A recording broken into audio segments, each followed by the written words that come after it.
pertemuan kedua ini kita akan memulai materi kita dengan bab pertama ya, yaitu bangun datar. Nah, bangun datar kali ini yang akan kita pelajari adalah tentang segi empat. Nah, segi empat itu adalah salah satu bentuk bangun datar ya, yang memiliki 6 buah jenis atau 6 buah bagian. Nah, bagian yang pertama kita akan mencoba membuat salah satu jenis segi empat yang mungkin sudah pernah kalian lihat atau sudah pernah dipelajari sedemikian hingga segi empat itu tidak asing ya. Nah, seperti itu. Jadi di sini kita menggunakan aplikasi GeoGebra pada Android sehingga memudahkan mahasiswa untuk melihat bentuk visual dari objek geometri. Nah, sekarang saya memiliki 2 buah titik yang akan saya hubungkan menjadi sebuah garis atau menjadi sebuah ruas garis ya. Namun di sini saya akan menambahkan 2 buah titik lagi. Nah, sehingga letaknya menyerupai bangun datar tertentu ya. Nah, jadi misalkan saya punya titik A, titik B, titik C, dan titik D. Nah, dari keempat titik ini kita akan menghubungkannya sehingga membentuk sebuah bangun datar ya. Jadi saya buat dari A menuju ke B, kemudian boleh juga nanti dari B menuju ke saya balik dulu. Jadi cara penamaan titiknya harus sesuai dengan aturan ya. Jadi kalau membuat bangun datar itu penamaan titiknya harus sesuai dengan arah jarum jam ataupun berlawanan dengan arah jarum jam. Nah, jadi dari titik B kita hubungkan ke titik C. Kemudian dari C menuju ke D dan D menuju ke A. Baik, Anda bisa lihat di sini ada sebuah bangun datar yang terbentuk. Nah, bangun datar yang dimaksud ini adalah sebuah jajar genjang. Nah, jajar genjang ini memiliki keunikan ya. Nah, salah satu keunikannya adalah memiliki 2 pasang sisi yang sejajar, yaitu ada sisi, saya sebut ya, sisi CD, itu kita bisa katakan sejajar dengan sisi yang di atasnya, yaitu sisi AB. Nah, kemudian untuk sisi AD yang ada di sebelah sini, itu sejajar dengan sisi BC atau sisi CB. Nah, sekarang kita akan coba mewarnai bagian-bagian sisi yang sejajar sehingga kita bisa membedakan ya pasangan-pasangan mana yang sejajar dengan sisi yang lainnya. Seperti itu.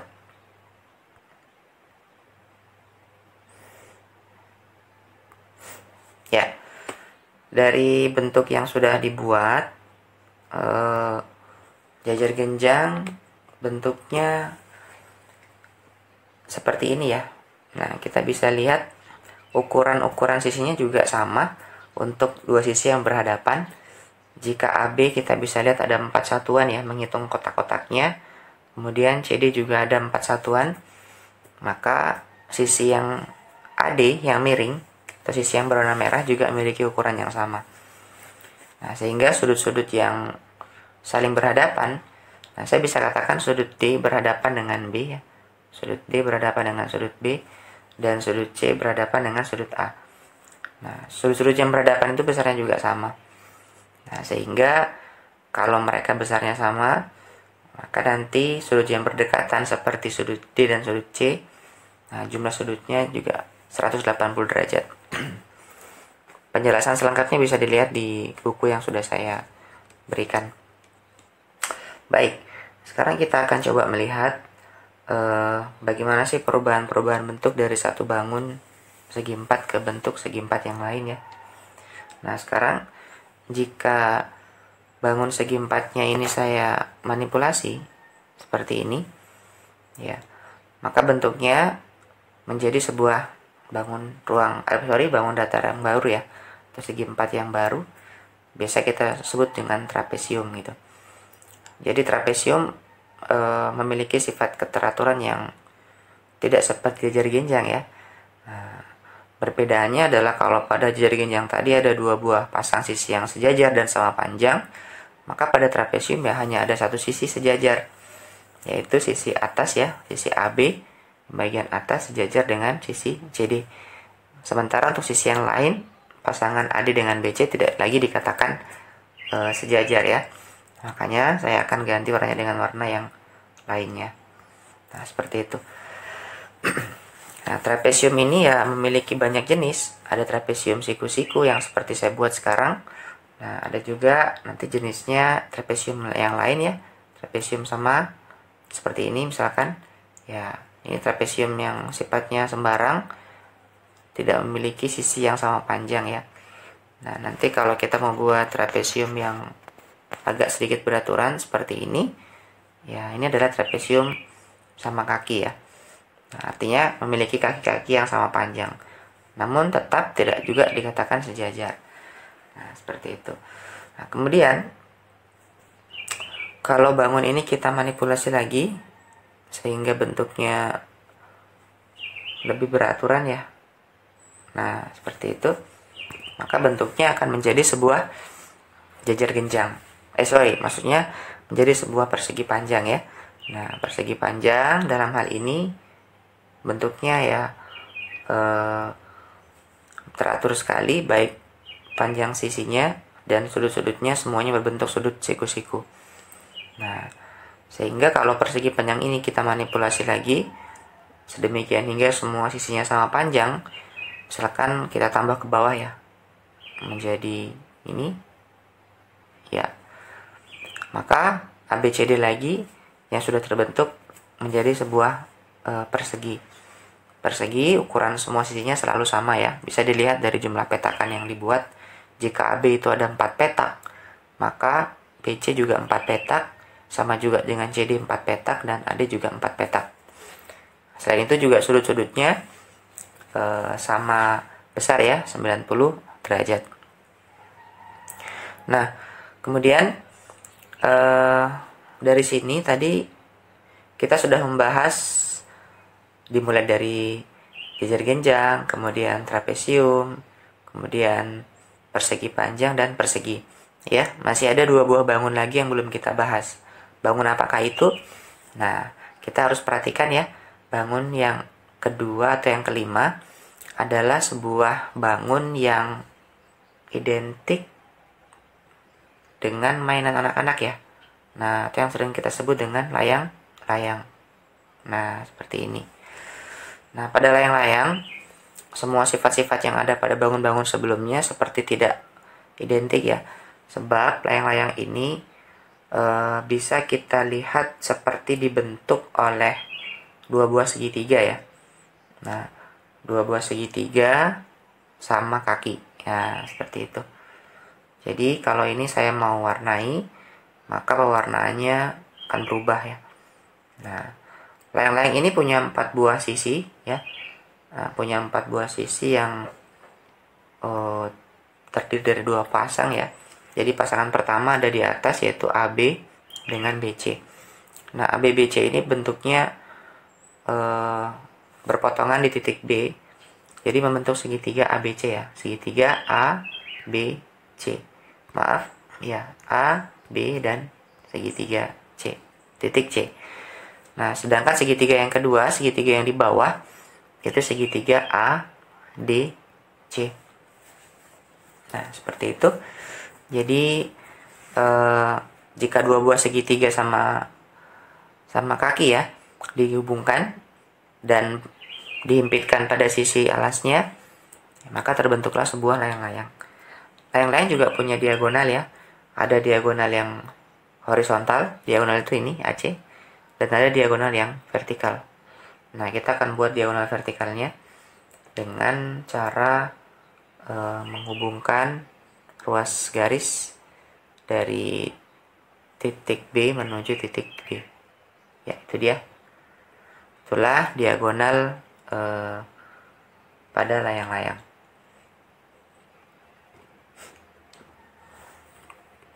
Nah, kalau kita lihat bagaimana sih cara mencari luas layang-layang ya? Sebenarnya sederhana ya. kalau tadi layang-layang kita asumsikan terbentuk dari dua buah segitiga sama kaki, maka untuk mencari luasnya ya gampang, tinggal menjumlahkan luas kedua buah segitiga sama kaki yang ada ya, seperti itu. Nah sekarang kita akan masuk ke bangun segi 4 terakhir ya. Nah, dengan memanipulasi titik D sehingga bentuknya seperti ini ya. Nah, saya akan mengubah warnanya. Jadi warnanya bukan lagi merah tetapi semuanya menjadi biru. Kenapa? Artinya kalau warnanya sama berarti sisinya sama panjang. Nah, inilah yang kita sebut dengan belah ketupat.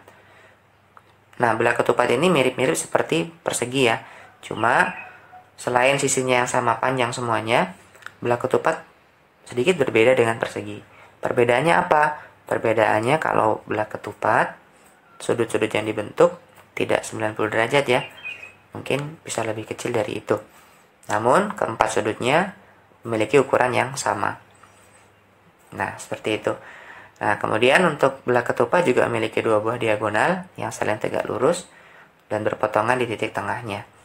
Nah, sehingga dikatakan bahwa belah ketupat juga merupakan layang-layang yang khusus ya. Layang-layang yang khusus sebab semua sisinya sama panjang. Seperti itu. Nah, oke, itulah bentuk-bentuk manipulasi dari bangun datar segi 4. Anda diharapkan untuk membaca mengenai sifat-sifatnya yang lebih dalam, yang lebih detail di buku referensi yang sudah dibagikan. Nah, di video yang kedua ini kita akan membahas bagaimana sih hubungan antara bangun-bangun segi 4 yang sudah dijelaskan di awal tadi ya. Nah, jadi ke 6 bangun yang kita jelaskan tadi, yang kita dengarkan tadi merupakan struktur ya, jadi tidak terlepas satu sama lain. Ke 6 bangun itu membentuk hubungan berdasarkan sifat-sifat yang dimiliki ya. Nah, tapi di awal tadi kita tidak melihat berdasarkan urutannya. Nah, sekarang saya akan membuat sebuah urutan atau membuat sebuah proses sehingga satu bangun bisa membentuk bangun yang lain ya. Nah, jadi pertama kita akan mengawali proses ini dengan trapesium. Kenapa trapesium? Sebab trapesium adalah bangun segi 4 yang bentuknya hampir-hampir tidak beraturan ya, kecuali untuk trapesium yang siku-siku ataupun trapesium sama kaki. Nah, jadi semakin tidak beraturan itulah bangun datar segi 4 pertamanya. Jadi untuk mengurutkan pertama, kedua, ketiga, keempat bisa dilihat dari sifat keteraturan ciri-cirinya. Jadi sebuah trapesium itu kan tadi udah dijelaskan ciri-cirinya ya. Jadi dengan model trapesium itu kita bisa memodifikasinya menjadi sebuah bangun datar yang lain ya. Nah, seperti ini. Nah, saya mau hilangkan dulu diagonalnya ya supaya tidak mengganggu. Nah, ini adalah trapesium siku-siku ya. Nah, jika dibuat lebih termodifikasi lagi ya. Nah, ini trapesium menjadi trapesium sama kaki. Nah, trapesium ini kita akan modifikasi dulu sehingga urutannya jelas. Urutannya jelas membentuk bangun datar apa ya. Nah, seperti itu. Jika titik D saya geser ya, sehingga titik D itu berada di sini ya, kita buat seperti sama dengan di atas ya, ukurannya 3 petak.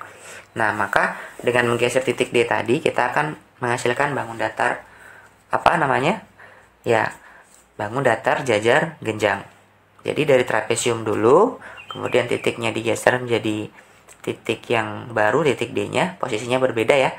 Nah, sehingga bangun yang terbentuk yang kedua adalah jajar genjang. Nah, kemudian jika jajar genjang ini kita ubah kedudukan dua titiknya, boleh titik A atau titik D, boleh juga titik B, titik C. Kita ubah sehingga saya lebih memilih titik D ya. Saya ubah kembali ke sini. Saya geser kembali.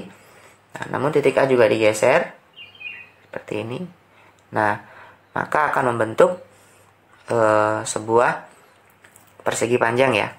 Nah, sebuah persegi panjang. Nah, sudah 3 bangun datar. Nah, kemudian jika persegi panjang tadi kita buat dengan ukuran semua sisinya sama panjang ya, dengan cara menggeser titik D ke atas atau titik A juga ke atas, nah maka akan terbentuk sebuah persegi seperti itu. Nah, jadi sudah kelihatan strukturnya dari jajar genjang, kemudian dari trapesium maksud saya, kemudian kita ke jajar genjang, kemudian dari jajar genjang menuju ke persegi panjang, dan persegi panjang menuju ke sebuah persegi. Baik, nah kemudian kita akan membuat dua buah bangun datar yang lain, tapi bukan dari persegi ya. Kita akan memulainya kembali ke bangun datar yang kedua. Jadi silsilahnya itu kembali ke bangun datar yang kedua, yaitu jajar genjang yang tadi ya. Jajar genjangnya kita pindahkan kembali titik A di sebelah sini, kemudian titik D di sebelah sini. Nah, seperti itu. Nah, dari jajar genjang ini kemudian kita manipulasi sehingga bentuknya sisinya sama semua ya. Sisinya sama semua, tetapi tetap mempertahankan sifat kemiringannya. Jadi seperti itu.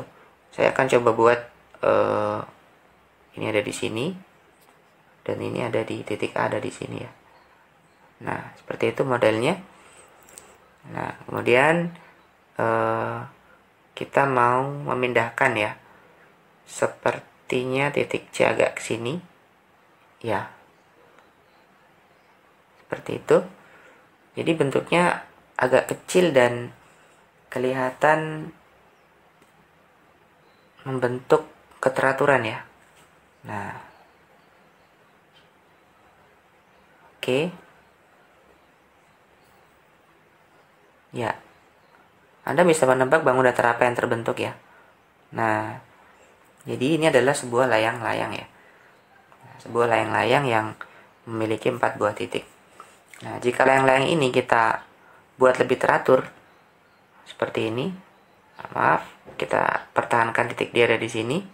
Kemudian titik A-nya kita geser. Nah, seperti ini mungkin.